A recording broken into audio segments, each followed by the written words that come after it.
Hey everyone, welcome back to the channel. In today's video, we're going to talk about how to incorporate home value as an asset in net worth on Empower. Your home is one of your biggest assets, and here's how to make sure it shows up in your Empower net worth.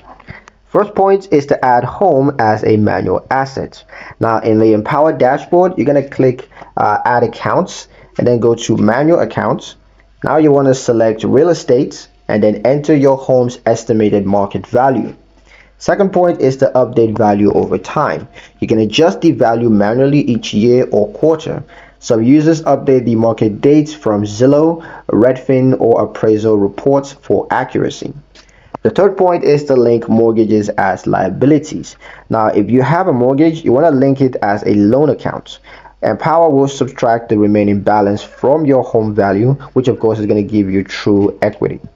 The fourth and final point is net worth impact. Now, with your home included, Empower shows your full financial picture, not just cash and investments.